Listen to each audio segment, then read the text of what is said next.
Okaeri nasai, Anata. Welcome, everyone, to the filler arc in Kids in the Basement. Today we're doing a 100% improvised uh, episode of the podcast since stuff happened and now we're three. So, today with us, we have the equally self-loathing and lonely as Ishigami person, Tron. Hello, everyone. That is definitely and, true, unfortunately. and the equally anxious as Kaguya, Echo. What's up? And me, the the The brains of the the operation because by default, since we are missing like half our people. yeah, I get yeah, sure, we'll go with that. Today we'll be talking about Love is War. Personally, my favorite rom-com. Everyone here has watched it, so that's why we decided to choose it. And we just feel like there's a lot to analyze. I mean, the So other option was SAO, so like, yeah, not gonna happen. yeah, this was way better than SAO. But okay, I want to start off by asking what do you think about it? I think that you should probably give a summary of the series for the people who are watching. Fine, fine, okay. So, Love is War basically is, as I mentioned, a high school rom-com which focuses around the student council, where there is Shirogane, which is the president, Kaguya, which is vice president, and the best waifu in the series, in my opinion, because everyone will say that it's Hayasaka. Then we have Chika, who is secretary, and Ishigami, which is the one that deals with the money. He's a treasurer. Yeah, the treasurer. And basically, Shirogane and Kaguya like each other, but they are they have too much pride, and they decide that they don't want to express each other their true feelings. Rather, they want the other to confess their love first, and that's where the name comes from. Love is War. So it's just a lot of ploys and plots and tricks that either one of them tries to put on the other, so that they end up falling deeper and deeper in love and confessing to the other before they do. Basically, it's rom-com Death Note. Yeah, I guess you could say that. Yeah. So now that I gave the intro, uh, how about you now? Tell me what you thought about the anime. Overall, I think it's pretty well executed. It's combining a good amount of both romance and slice of life aspects in high school that make it like more accurate than the average like show, where it does show the stress of tests, of homework, sleep deprivation, all that stuff, but also does it in a comedic, satiric way that makes it fun in a way, like always, like an anime Yeah, does, enhancing it the entire experience. But it's not only that, but it also shows a bit of a different focus. In every single anime, we see the student council, the stereotypical elites of the school at tops. However, here we just see these goofballs. They're all like very smart, but they're also idiots at the same time. There's like no other way to yeah, describe them if we think about it, because Shirogane, the president, and vice president Shinomiya, they're both the top two spots of school. Yet even then, they're both like emotionally stupider than an actual brick. We also have Ishigami, who is like one of the bottom people of the school. He's pretty much failing every subject. We have Chika, who is about as much of an airhead as you can be. Like, I'm pretty sure she has more of an airhead than actual physical manifestations of air. We have Ino, who is a closet pervert. And yeah, that's about it. That's most of the main cast. yeah. I mean, there's also the narrator, which is amazing. The best. The best. The best. I'm sorry, I forgot it was PG, but it's improvised, so it doesn't matter. Which is the one of the best voice acting roles I've seen for a narrator to have in anime.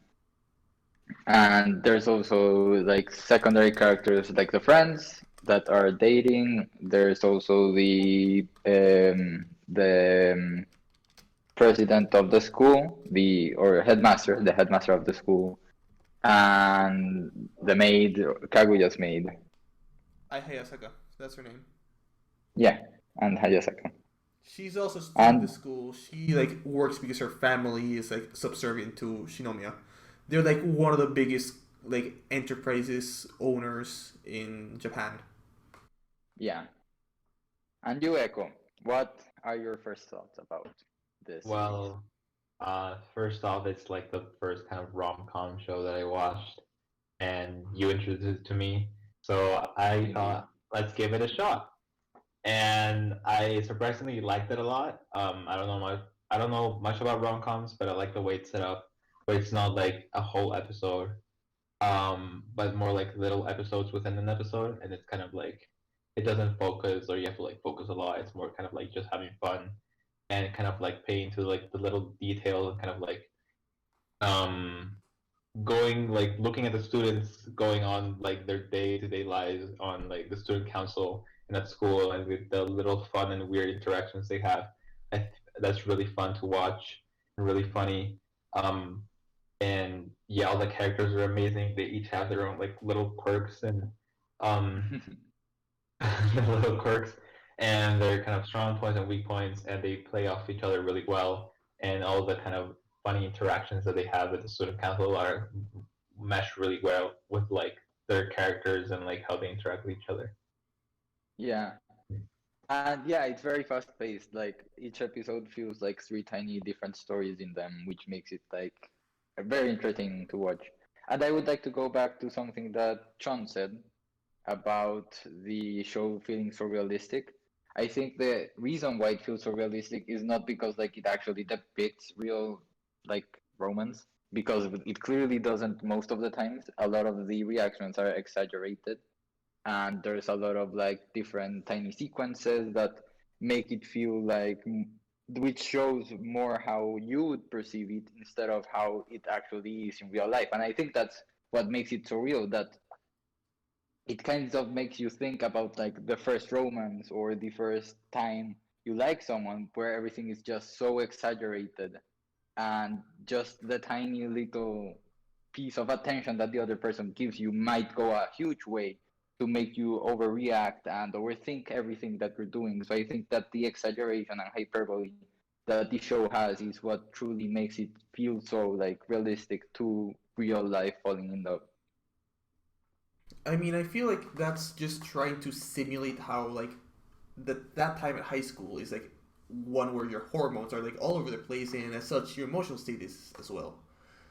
Yeah, definitely. It's not something we're just coming up with. If we see everyone has hormonal problems, like we see Shirogane that has like sleep deprivation, and we know that he has a lot of issues because of that. Then we see Kaguya who literally goes to the hospital because his heart rates too far, which of course this is going like, of course, too far into it. Like it's clearly exaggerated, but it also shows that side of it. I mean, I think she had like their family had like a heart problem, so it's kind of like a bit justified. But the Shirogane part is definitely a little bit played off.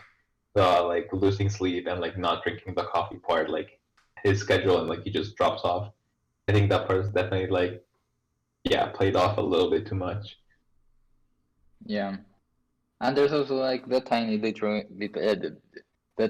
interactions that they have, like the cell phone when they are asking for where Kaguya wants to see Shirogane's picture. I think it was like profile picture in his cell phone. That it's just like some huge like trying to manipulate the other into asking just for a photo. And even though you might feel like it is like that in real life, it might feel like you're doing a lot asking someone for a picture. It's clearly not to the extent that the show tries to show it here, where it's like just 10 minutes of internal dialogue between both characters about how they want the other person to ask first for to see the picture in their phone. Yeah, it's basically every single little interaction gets exaggerated to the point where even the smallest things can become like half an episode. Like for example, we get not only that, but I believe it was the first or second episode that Shirogane brings some homemade food to school for lunch. But it's not just like the typical thing that Kaguya gets. Because Kaguya is like part of this like massively rich family, like make it Bill Gates levels of rich. and she has like her own personal chefs and so forth. So she's used to like refined food, and then we just see like Shirogane with like his cut of hot dogs and that kind of stuff. She wants to get He's that stuff. octopus. Yes, his octopus cut hot dogs.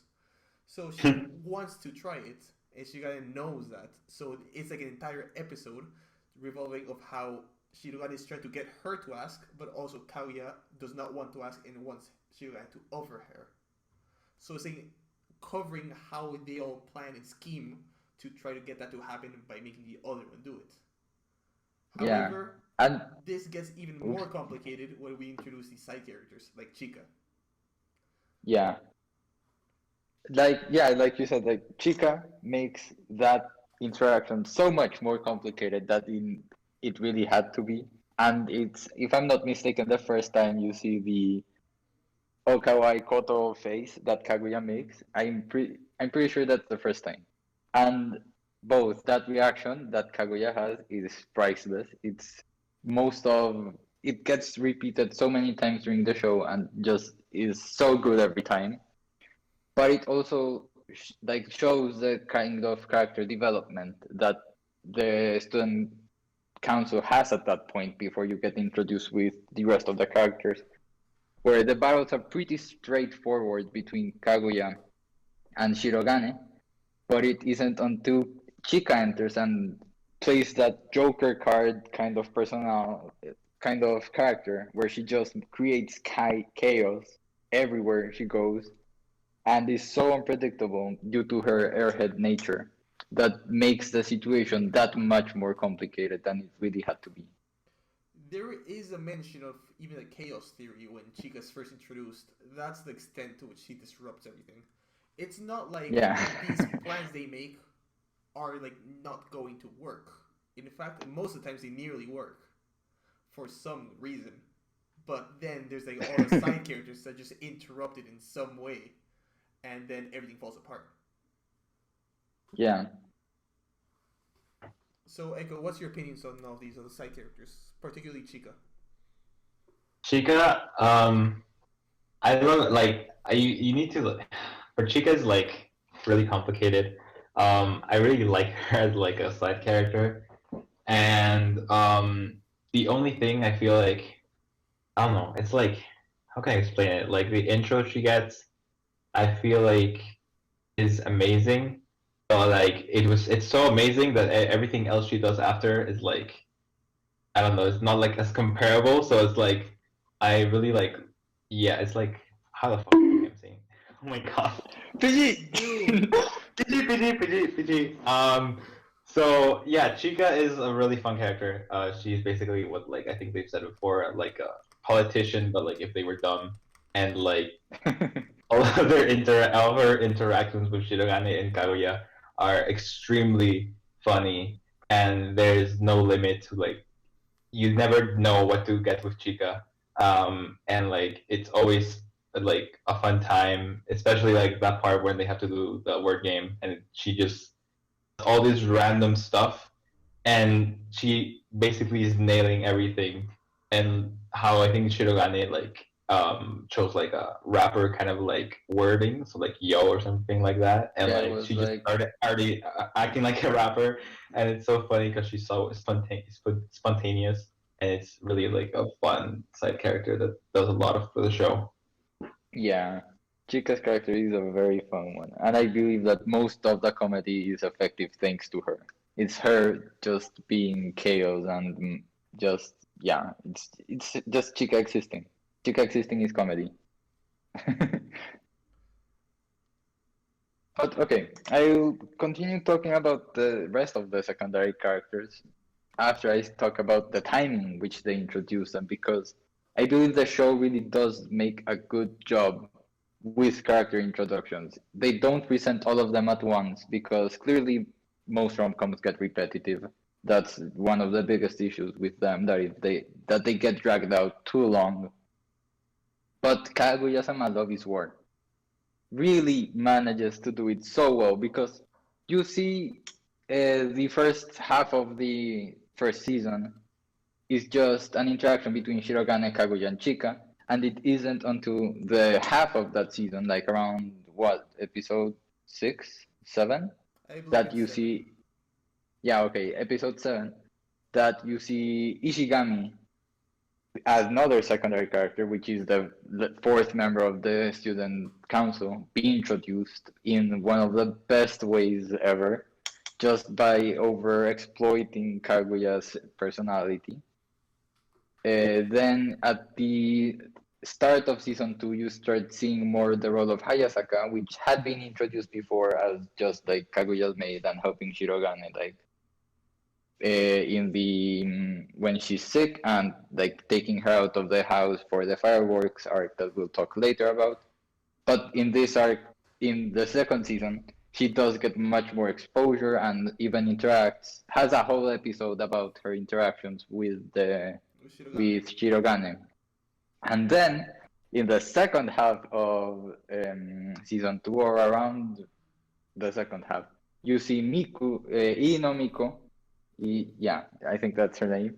You see her being introduced, which is the last member of the student council that was just recently chosen to be part of it.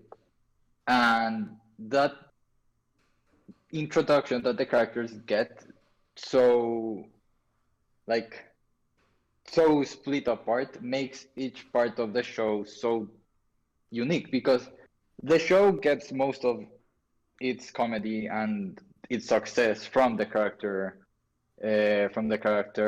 interaction. So having more characters interact with each other as time passes just changes a bit the comedy, as well as how they will develop the plot.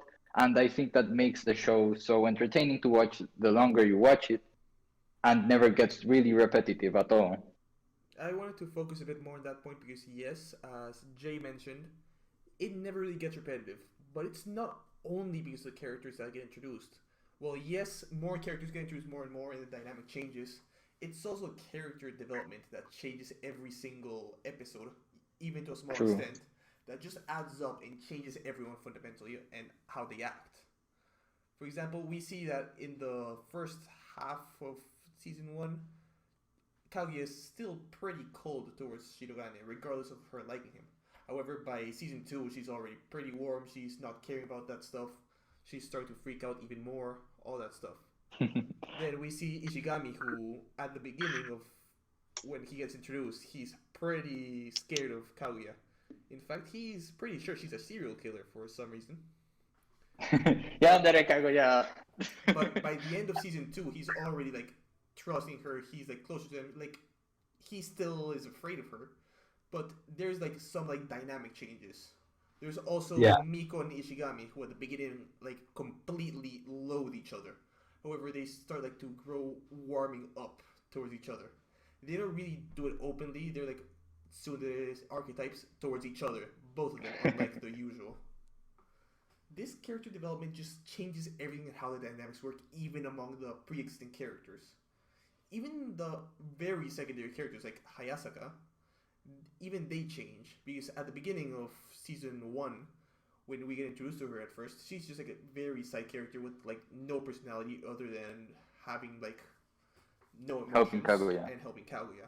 However, as she develops, we see more interests of her like mechanical interest, like building computers, of how she doesn't really like to be girly that much, but she does want to show that side of her, and how she likes her rest, all that stuff, how she appreciates certain different things, how she's very cultured, how she's knowledgeable about pretty much everything. She's very technological, play of refined, and all these kind of things. It is all change how everything goes around every single episode. Yeah. And it's also seeing some of the characters contrast with each other. Like you said, Hayasaka is a techno master. She knows a lot of computers, to the point where I think she even had like a manual of how to build one, and she like really likes them. Meanwhile, Kaguya is just a dunce with it. She doesn't understand anything, not even cell phones. And there's just entire pieces of conversation just of them playing off of each other about like the how Kaguya just doesn't know how to operate technology. One with like the Twitter profile that Kaguya, or some social media profile that she wanted to create. Another one with the new cell phone she got, and it's just seeing that contrast as well. There's also the Ishigami with Ino contrast that you said that they are tsundere towards each other, and Ino is really like, I guess you could say, conservationalist in her own sense, where she's like very radical about the decisions she wants to take on the student. She's like, what would be the best? She's like, I don't know if this is monetized or not, but like fascist. But yeah, I don't know if that's the correct way to say it. But she's like, she wants to dictate to the school. She wanted to become student council president and dictate the school like a dictator. And she's really about like the right thing and not breaking the rules, and everything must be such way. Meanwhile, Ishigami is just like, I don't really care about anything. I'll put my feet on top of the table while I play Mario Kart, or the version of Mario Kart they have in the show. And like that contrast was funny because contrasts are funny. So I think the show plays out very well with those character interactions, and that's why I said that the show really, the success of the show is due to the character interactions. So I wanted to add a bit on Ino, since we're basically talking about her right now. And Ino's like someone who's very complicated. We see her as mostly like a rule stickler for the most of the show, and how she wants to become the new president when there's a runoff for the second like year. But what gets her to be like a good character is not just that she wants to be the leader, but why she wants to be a leader, like her own contradictions, her own morals, her motivations. All these things just add up to make a very complicated character, just like every other character in the show. We see Miko as part of part of a family of politicians, just like Chika. However, her family is one of very straightforward, honest politicians, and she's trying to follow that example. Well, she has a hard time making friends, socializing, due to not having many friends, due to these like straightforward attitudes, not really interacting much with her parents, which made her like not develop socially very well even as a child. And furthermore, we see that it is these motivations of looking up to her parents and wanting to be just like them that makes her be so set straightforward and try to make these rules like that try to set school in a better path. There's also this side of how, despite this, she's still a closet pervert, because every single time that she entered the student council room, she just misinterpreted everything. She misinterpreted various things that, for reasons of monetization, and for this being PG, we can't mention. However, I think that it's on the line, but allowed to mention that she thought Kaguya was the dominatrix.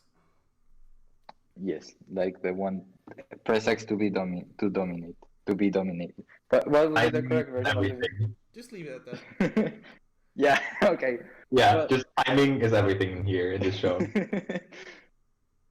Okay, I want to mention more about the other, like the Ishigami itself as a character, and his character arc development part of the, because he gets 2 whole episodes dedicated just to his character growth. So, Echo, would you like to mention or like start talking about this? Yeah, I can talk about it. So, during in season 2, so kind of towards the end, or the middle part, we are given this arc, which is basically like a school, like ICC, basically. Who And- knows what is ICC? Explain It's ICC. just school festival. It's just a school festival, like competition between 2 teams. And Ishigami, like prior to this, had joined like kind of the cheer club, and basically he felt like he wasn't like accepted, or he was trying his hardest to fit in with these like people that were like cool. And it comes to a time where I think the captain got injured, and the captain got injured and he couldn't do the relay race, and he had to sub in for him. And we basically get this amazing moment where basically Ishigami gets all, the press, like his like kind of always, and we get his kind of like first person view into his character and what he's thinking. And it's really amazing to see how this transformation of basically this kind of like depressed character and just doesn't fit in and probably trying not to fit in, kind of realizes that maybe he's trying not to fit in, and he realizes this, and when he opens his eyes to see the people around him, they all like happy to see him and they all like want to be around him, and it's really amazing. And that relay race just got me so happy. I actually kind of shed a tear.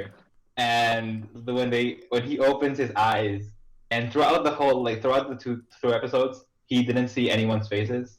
And when he opens his eyes to this realization of him not wanting to fit in is what's causing all of this, he the facial expressions on like everyone else is so like so wholesome.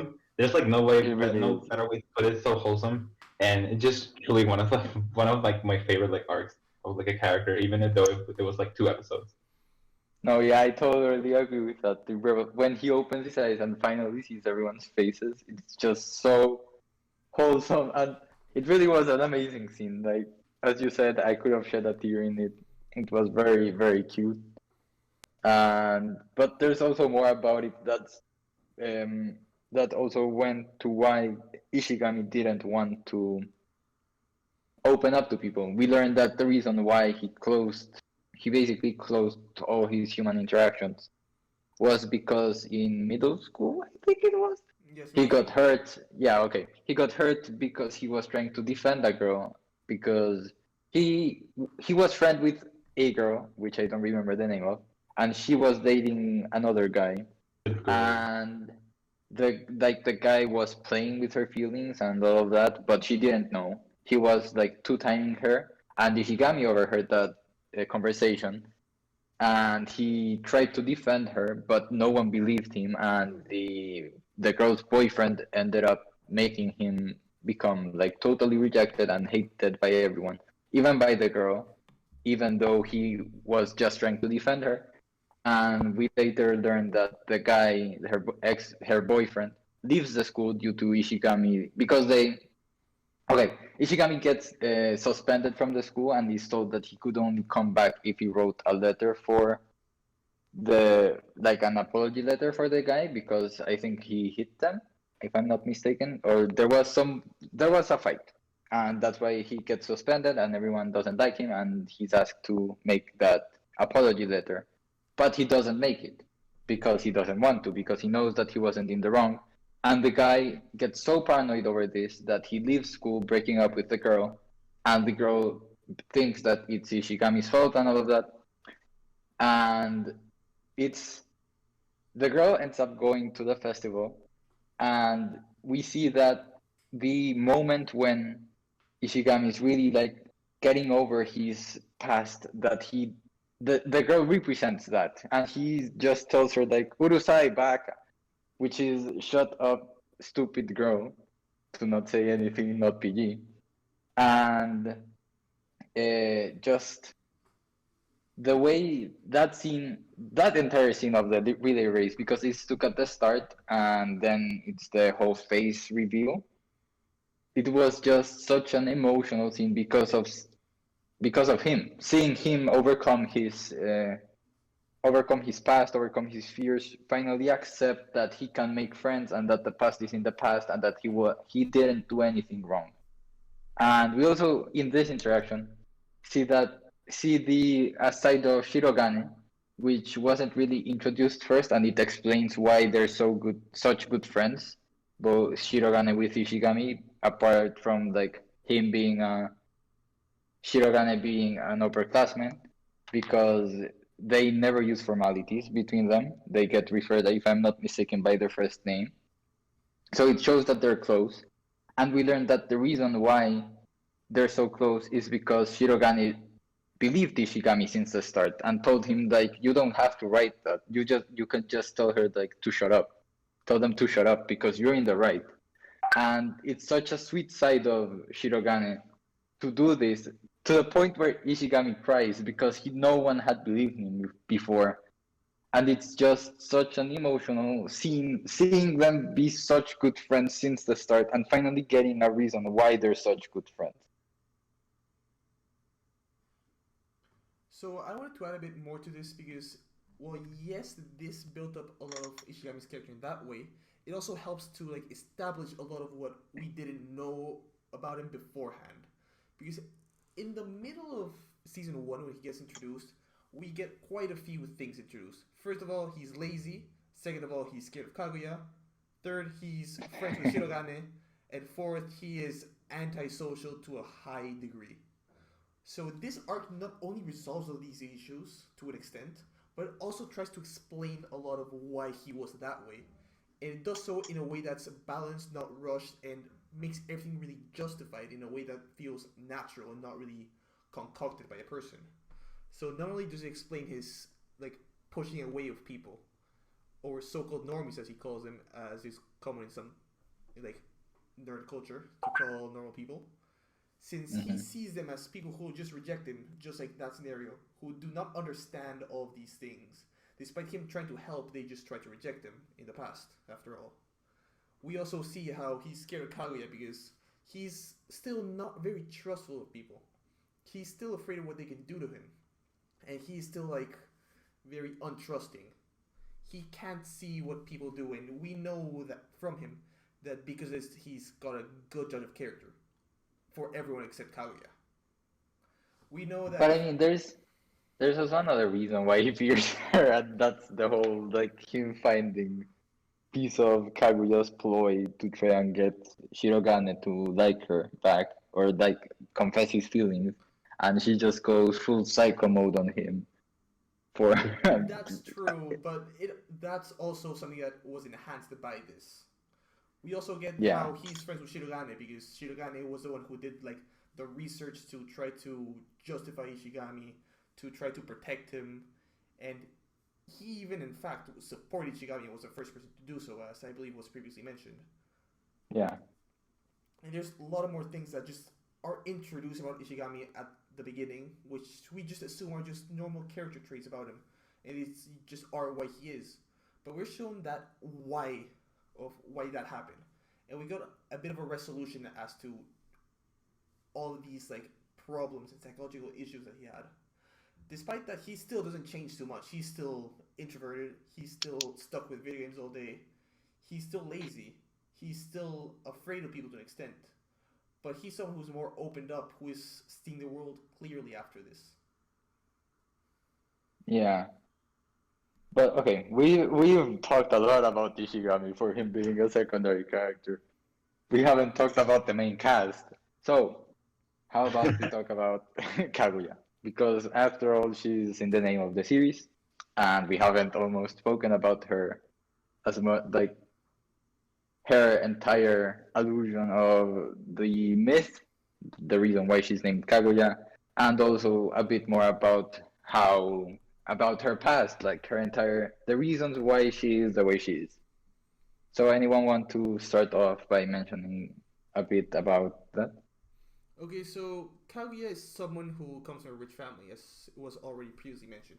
She's someone Indeed. who's used to all of this like high class to extreme degree treatment.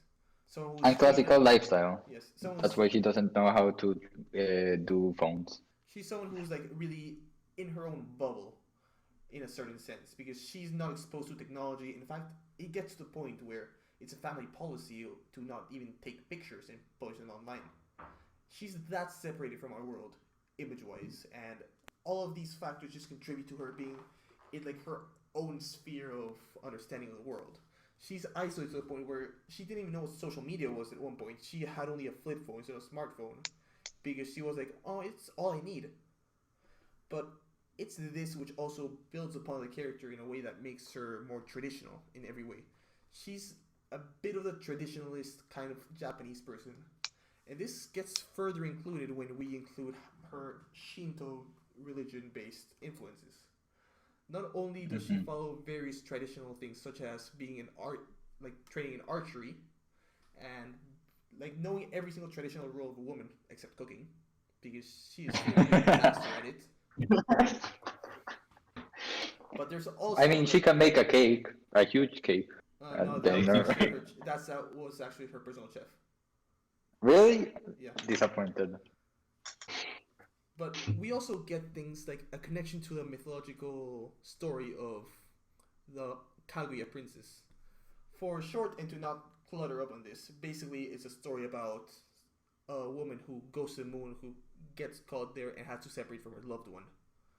This gets And she connected gives the loved one a immortality. potion that's supposed to make him immortal, but he doesn't decide to take it, right? Yes, he doesn't take it because he doesn't want to be without her for the rest of her life. For his life, I Yeah. mean. So basically, her name comes from this, and this gets connected in a further episode where the entire student council goes stargazing. In fact, this even gets mentioned of Kaguya Princess, and how Shirogane mentions that if that was him, because he was completely out of his mind for some reason due to him being obsessed with stars, he wasn't concentrating Yeah. on the usual feud of love is war, but rather he was in a way like showing his true feelings, but also not at the same time, because at the same time he was making Kaguya panic out of how different he was. So basically, he goes like, if I had been in that situation, I would not have let Kaguya go. I would have taken the immortality potion, seeing as a sign of I will return or come for me. We see this like connection to this mythological thing as a basis of how this is a quote unquote mythological relationship between the two of them, where it is of course going to be exaggerated of a story, just like in mythology, and it's going to be something that's not traditional in any way. Yeah. Yeah, definitely. And that stargazing, there's a lot of moments that are like show the true intentions and true sides of the characters. And another one that I think is very important to mention is the fireworks one, where you see that I mean Kaguya's father doesn't want her to go to the fireworks because I think he just had a lame excuse of saying that she was behaving badly and wasn't allowed to leave the house. And Hayasaka, the one of the best Hayasaka moments when she decides to help her out and disguise herself as Kaguya so that Kaguya can escape her house and go watch the fireworks with the rest of the student council. And it's here that okay, there's so much to unpack out of that scene and the following episode, but it's just seeing all of the characters feel more natural in that scene because Kaguya isn't as like self-conscious about her environment as she usually is because she got lost at the start trying to find them. So she was clearly in not a good mental state at the start, and seeing Shirogane and then immediately seeing the fireworks afterwards just made her feel like it just was too much of an overload for her to process what was actually happening. And then in the following episode, when she does realize what happened, and she just gets so flustered, and to the point where she's ignoring Shirogane because high school, because she didn't know how to face him after seeing him be so cool. I think it was she said that she thought Shirogane looked. And clearly, Shirogane thinks he did something wrong, especially since he believed he was the most cheesy person in the whole entire world because he did say some really cheesy stuff, which made Kaguya blush. And it's just those parts where they both let their guard down that just feel the anime with so much like wholesomeness. I really enjoy those moments, seeing them just lower their guards around each other and just being themselves and sort of indirectly showing that they like each other, but not to the point of still confessing, since the show would end in the following episode. Really So stressing. it's nice the way they handle it. Yeah, there's Sorry, also Yuko? a couple more. Ah. Wait, you Oh go. wait, I'll go. Okay, Echo. so there's like more things to cover in here. So, for example, we see that how all of these interactions start to break Kaguya out of her bubble that has been stated various times by us, the creator, and even within the show to be something that's very reminiscent of her being part of her family. It's something that's just like blocking her from being in the usual world, quote unquote. Much like Yeah. Princess Kaguya is not allowed to be on Earth, she's like just far away. She's almost like a space alien in a way, due to how out of focus she is due to these things. This gets further emphasized in one episode, particularly again when we focus on the when she wants to eat part of Shirogane's food. There was one gag in the next episode, I believe it was, where these hot dogs are called wieners as well in Japanese, or ochinchin. And due to her like being very sheltered, she did not have much of a knowledge on sexual interactions and all these things. So, due to this, Innuendo. when she starts to know more about this, she starts to have the humor of a second grader regarding these sexual innuendos. And it's like an entire plot of how Chica's teasing her to try to laugh at that word when she's trying to manipulate Shirogane to say it. Yeah. Yeah. So But that's later on. It isn't in the. I think it's like by the end of the first season. No, I think it's at the start. it's at the start. You're sure? Yeah. Because Ishigami existed by that time, didn't? No, he didn't. So basically, this is a bit of a attempt at an interaction that shows Kaguya as not that serious person who is like always scheming in a way. They also try to show her more innocent or childish side in a way. And we see this in many other ways, contrasted heavily, such as the aforementioned thing where Ishigami thinks of her as a murderer. We see her actually, according to Ishigami's perspective, torturing him, which was in fact just her forcing him to study because midterms. Oh my god! And also that adding on to that, when the episode where Kaguya and Chika are helping with the drama class, and she comes in with the knife into the student council room, and literally Ishigami and Shirogane freaking out, and then if it couldn't be any worse, Chika comes into the council room with a knife in her chest, and it's just amazing. And she says, Kaguya killed me. Okay, for more It's so context, cute. for more context, Ishigami is just like venting to Shirogane, saying that he thinks that Kaguya is gonna kill him within the next month or two, because reasons that he doesn't want to explain to Shirogane for him to not die earlier. And Shirogane is just like explaining, no, that makes no sense. Why do you think she's a murderer? And it gets into this like whole conversation that lasts like 5 minutes of why he thinks that he's gonna get murdered and why he thinks that Kaguya is a murderer. And then busting Chika after the drama club, where they're helping along with Kaguya, comes in with her entire uniform covered in blood and a knife in her chest. This Kaguya just killed me, collapses on the floor, and Kaguya enters with a knife. It's such a great scene. But I want to add more about what you said about Kaguya sometimes being the child. I want to finish. I want to finish this. Okay. Okay. Sorry. Basically, what happens is that after that, she takes Ishigami to the side and says, "If you say anything, this will be an actual knife." Yeah. That episode's great. But okay. I want to add more about her being a child that gets really emphasized in season 2 since she's finally like opening up and all of that. And in the cake episode, the cake that I mentioned that chef apparently made for her, she was going to give it to Shirogane as his birthday present, right? And it was like a wedding cake. It was huge. It had like 3 floors and it was like a 1 meter radius. And just when she's about to hand it over to him, she goes into like, we get a visual of her mind sort of like inside out, but like with her different inner Kaguyas. That is the innocent, sweethearted Kaguya and the like ice queen Kaguya. And you see them like trying to convince each other about why they should or shouldn't hand over the cake. And you see at the end that the judge is like child Kaguya.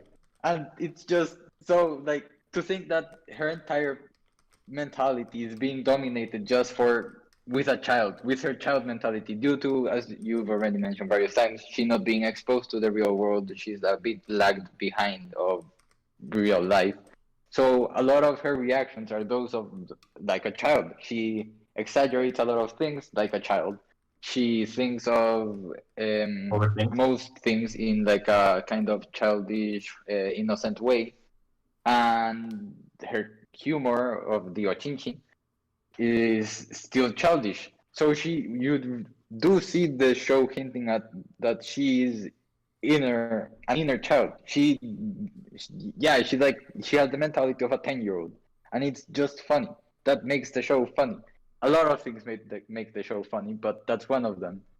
And there's also when she goes into different types of panic modes throughout the series. When she says like when okay, I'm talking about a lot of things, but in the episode where Ishigami starts talking about the boxers or the panties or whatever he Oh, Underwear, starts the okay. talking about, underwear. yeah, the Yeah. underwear, She just goes and full just stupid mode. yeah, just saying, yay, I saw it. I saw President's panty. Wait, wasn't Ino there too? No, no, Sorry? she went in after. She went in after. Yeah, I'm Okay, saying so like she also like was in that episode. okay, so I can give a summary here. Okay, so basically Yeah, what's please. happening is that Ishigami goes in and says, "If you wear boxer briefs, you're a man whore." So Kaguya gets into this whole like subplot of the episode of trying to figure out what kind of underwear Shirogane is using. So she's trying to scheme of trying to find out what it is. So she decides to just straight up ask him, since she knew that this tactic would not work. Like this kind of scheming would not work for this.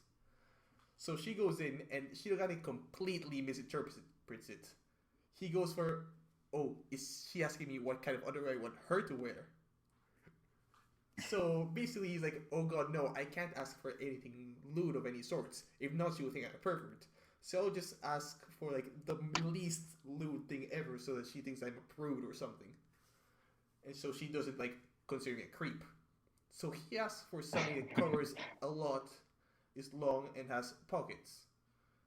Then she notices that that's pretty close to boxer briefs, and then she just screams, "You're a man whore," as she runs out. This just makes it even worse by the fact that Miko Eno just literally opens the door as that's going on, and and this gets further made worse when Shirogane just screams, "I was lying. I like black panties even more." Which, out of context, just made Miko Eno freak out and just And I run think thinking Eno he was walks a in. rapist. Ino walks in. But okay. I know like we're talking a lot about the reactions, but man, the voice acting in the show in all of those scenes is just top notch. Really, the voice acting, like when Kaguya, I don't know why I found it so funny when Kaguya just said, "Yay, I saw his panties," but just that part is so funny. Thanks to the voice actors, it's amazing. The facial expressions are also a very strong point of the series, where they get exaggerated to a point that's like almost masterful in a way, where it's almost like some expressions are disgusting in a way, but they that's also what enhances them to a degree. We see how much they're freaking out by their expressions. It's not like, oh, they're freaking out. It's like, oh crap, they're freaking out. It's just that much of a subtle difference that this animation makes on the facial expressions. It shows like Yeah. entire different degrees of how much they're freaking out at every given moment. Yeah, and it's What? also thanks to how they sometimes change stuff in the animation. Like a lot of times they change the background or inner colors of the characters as if they were in someplace else. Similar to like various other animes do that they just have like a dotted background in the back and like a chibi version of the character. They do this a lot, but it's really both cute and funny due to the facial reactions that the characters sometimes make. And there's also sometimes complete changes in the art style, like when they by the end of the entire season, when they go into that like classical sort of romance animation, that after reading The shoujo manga.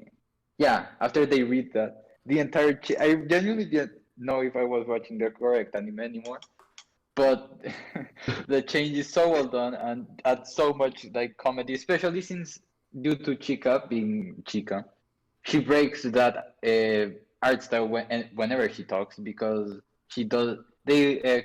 President Shirogane, Kaguya, and Ishigami are like, I want to be in love and all of that, and they start like flirting with each other, all of them. But when Chika talks, it's like, yes, indeed.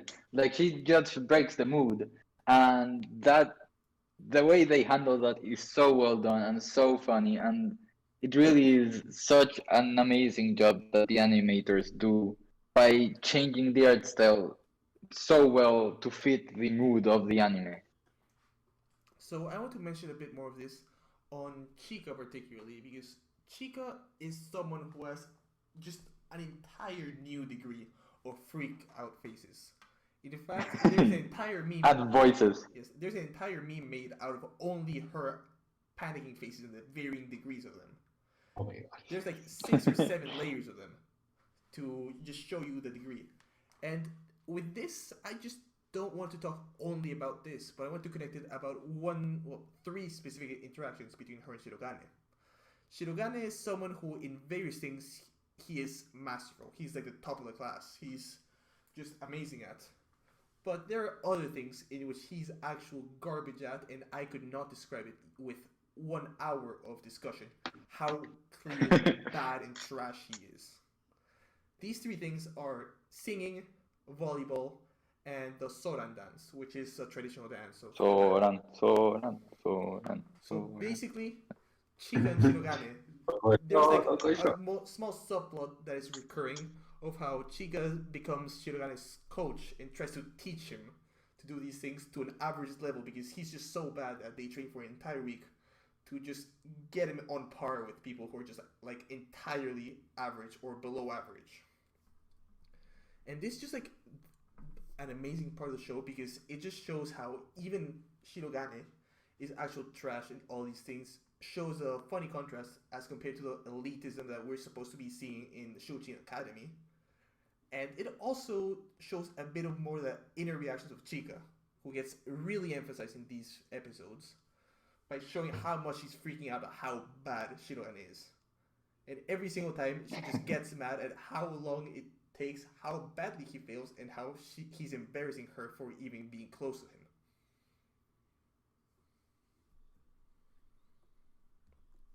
Yeah, and okay, there's all more about the like just she just it's so funny seeing her train and the reaction after seeing him like accomplish these things, like in the training with the volleyball, just seeing both the like the bandages on her face and even on her tiny bow tie that she has on her hair. And she's saying, "I trained that boy," while looking at Kaguya almost as if she was crying. And when she trains him to know how to sing, that she just like completely loses her mind on the assembly and starts like bawling herself out and almost makes Kaguya Get worried. what's it? No. What's it? I can't think of the word. Almost like drown herself on her, or no, not drown. Like become lose oxygen. I can't think of the expression. Asphyxiate herself? Yes, asphyxiate herself due to just hugging her so hard and bawling her eyes out, due to just seeing how she did such a good job teaching Shirogane basic singing. So do you want to mention more about the other interact? Yeah. Echo, do you want to mention more about the other interact?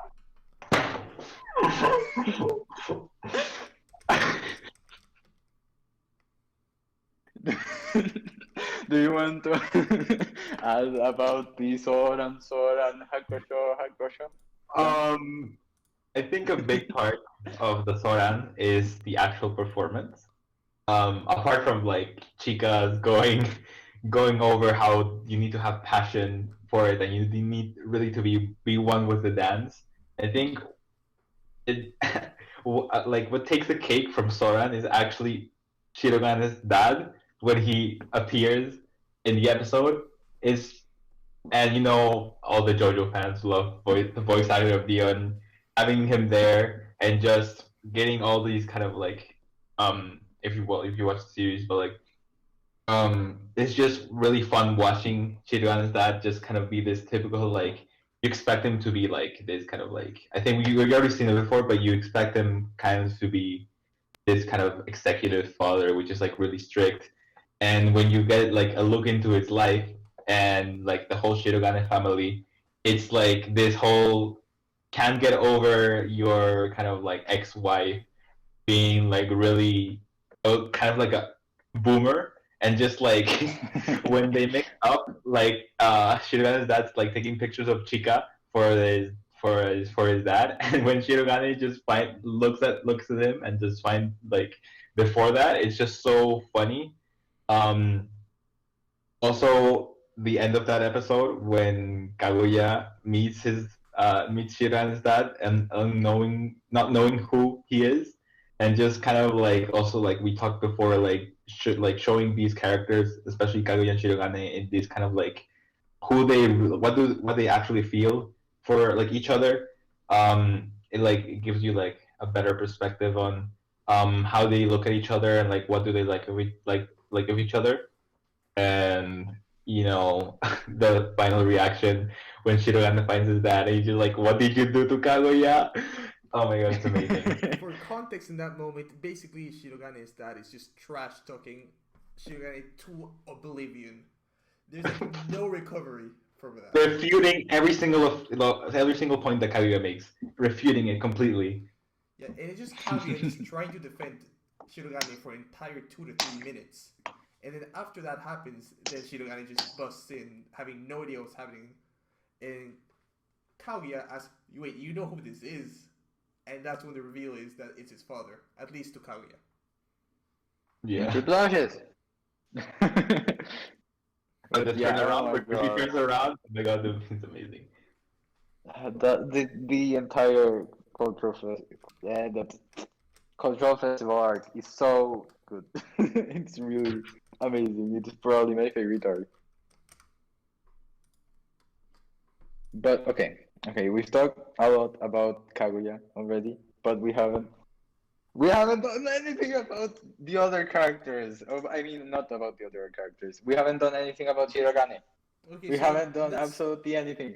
let's cover Shirogane real quick. Basically, he's a top class student who is trash at some things.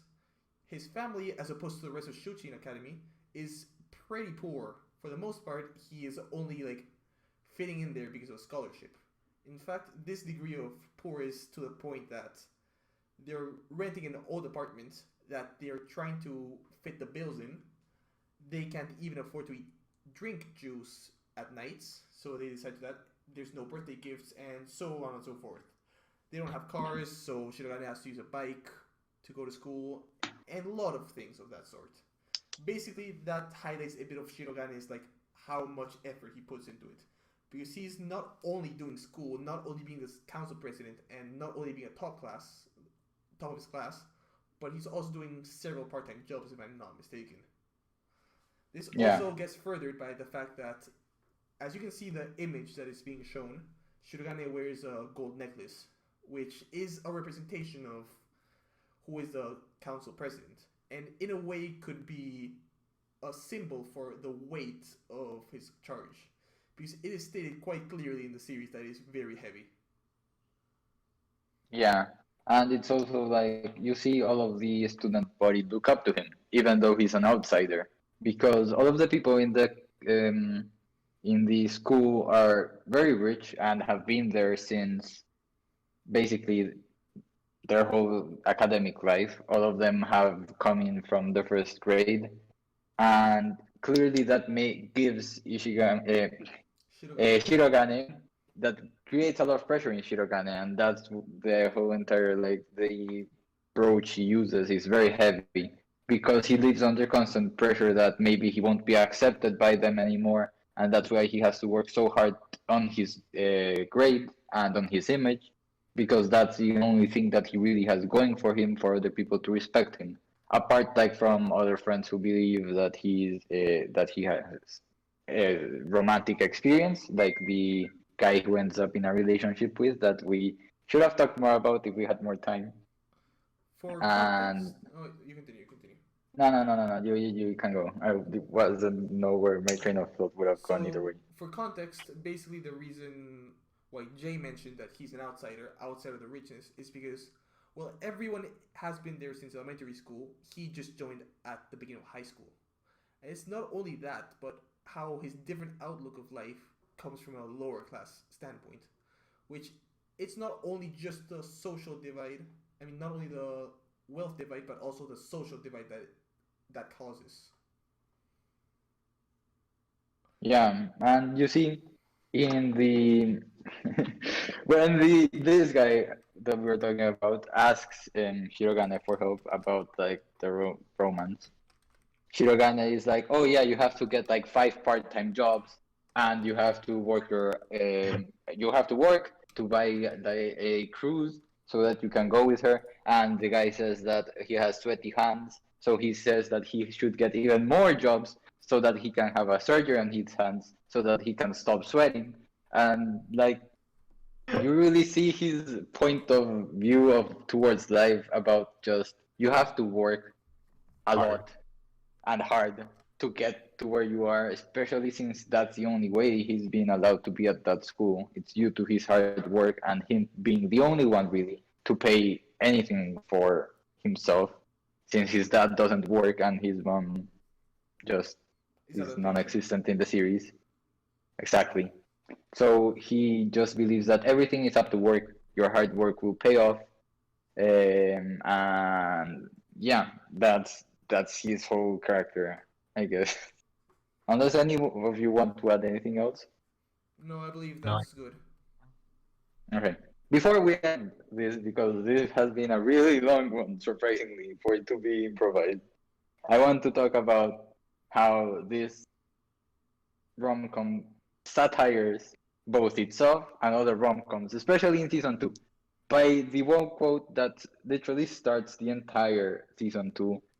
That is when Kaguya is making another ploy, trying to get Shirogane to confess himself, but he is sleeping. He ends up. It was because Kaguya didn't give him like caffeine tea, I think it was. So he ends up falling asleep because he didn't have his daily dose of caffeine. And Kaguya just like, did he fall on Kaguya's shoulder? I think he Yes. fell on Yeah, he Kaguya's fell shoulder. by the filter. So yeah, she goes into panic mode and like talk Hayasaka. no jutsu's Hayasaka into the room, and she's like, Kaguya, what do you need? And Kaguya just asks her to buy more time so that Kaguya can figure what to do. And so she does that. She like gets her like half an hour of time by distracting people from entering the room, telling Ishigami that Kaguya is in a bad mood, by getting Chika's dog to go elsewhere. He throws a treat to like somewhere else, and she just goes Yeah, flying. yeah.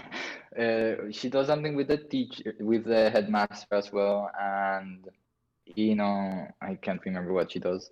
But when she comes back, she just states like nothing's changed, which is just basically every rom-com that's prolonged farther than it really should be, where the characters don't make any progress really, and it's only them trying to gain money, the company trying to gain money.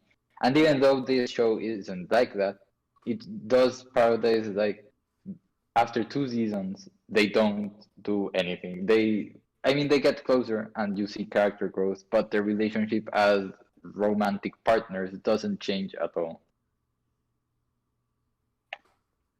And that really, it's a good satire. Their self-conscious and self-conscious comedy is top notch. But yeah, I guess I guess that's the end of this filler arc of us trying to improvise talking about an anime. Um, I want to ask the final rankings and opinions about why you would rate this out of a certain amount of points and explain your points. So yeah, let's go. Let's start off with Chun. Okay, so overall, I think Kaguya-sama Summit just covers every spot well. The satire, the slice of life aspect, the romance, the expressions, the animation, everything is well done. Even the openings are very well done with the soundtracks, the animations in them, the choreography. Strangely enough, since it's a slice of life, but all of these are very well covered in a fashion that makes it almost smooth, very like smooth in every facet. It makes it flow in a way that's not forced, unlike many other slice of life that very few manage to achieve in a manner that's like for the long term good. Unlike other slice of Yeah. life which just die in season one, this one managed to get a season two and improve upon its craft, something that's like not very common. So overall, I liked it a lot. It was good for every aspect that it was done. The side characters are very well done, very well developed, funny, and overall entertaining to watch even when they're not doing any jokes. So I would rate this almost a solid 8. I'd say 7.9 out of 10. Nice. You echo? Yeah. To go with my rating, I'll probably give it like an 8, and I think season 2 did it amazing, like probably an 8.5 or like around that. I like the style of kind of episodes they do that is not like a full episode converging around one single plot, but rather kind of little multiple episodes, and how kind of really depicts how fast paced life is, and how especially like in school you have like one class and you just leave. And well, in this case they don't really show classes, but like more like kind of interactions, small interactions between the characters, which is what really moves like the character development and like their arcs that they have forward, um instead of like just focusing on like one or two characters on each like episode, which would be like a long episode. They managed to like fully develop these interesting characters with their own like funny kind of personalities, and they all have little things we can draw from and kind of relate to them. And they do so in like 25 episodes about the two like seasons that they have, and it really draws you into watching the anime and just appreciating every single detail that it has. The romance is done pretty well. It does its job with teasing every like chance it gets. Um, all the interaction between the characters are also insane. The kind of music, the openings. Apart from the openings, the tracks. Some of the tracks really get like some don't get the enough love that they deserve. The voice True. actors really do have like they do such an amazing job with how they animate, how they have to like kind of like act towards the animation that they have to like when what is it this episode where Kago just kind of like just freaking out because of Shirogane having cat ears, and how the voice actor just absolutely nails every single piece of that frame where she just starts speaking like insane is just really so underrated, and like it's just amazing. And the characters, yeah, they speak for themselves. This is like amazing series. Yay, I'm glad I showed you an amazing rom-com to start off your hopefully journey into them, but I know that you probably won't watch anymore for a long time. I hope you will, because they're amazing. And okay, since I am a bit of an optimist about the rankings, I would give this a 9. I know it's not perfect, but I think that as far as enjoyable, it's probably one of the most enjoyable animes you can watch. It's short, and I'm sad about that. But as you all mentioned, the episodes are just tiny little stories placed together to form a whole, and just that pacing it has such an interesting pacing because it isn't boring. It definitely isn't. It also is fast paced, but not to the point where you don't understand what's going on. The plot is constantly changing, which makes it entertaining to watch, and you never get bored of the plot, really. The character interactions are amazing. The comedy genuinely makes me laugh a lot. The all of the girl characters are adorable. Um, the guys also are funny, and they have amazing. They bounce off well. Shirogane and Ishigami have really good character chemistry, and overall just the I know many people have like mixed opinions about the narrator, but I genuinely love it. I don't think it's wrongfully done. I think that his role is vital for the show, and I think it also experiments with a lot of like different kind of things. It has a bit of a JoJo style of animation that we will talk about later, where like the art style, something the color of the art style sometimes changes to make it seem more entertaining. And because of that, I do genuinely want to give it a 9 because I really think that it's a very, very well done series to just to watch. And yeah, that was this episode. Hope it wasn't chaos. Hope it was enjoyable and listenable, even though we did various mistakes. And I guess see you on the next actual non-filler arc episode. And hopefully this wasn't a boring filler arc. So yeah, I hope you all enjoyed. Thank you, everyone. Thanks for watching. Thank you. See you next one.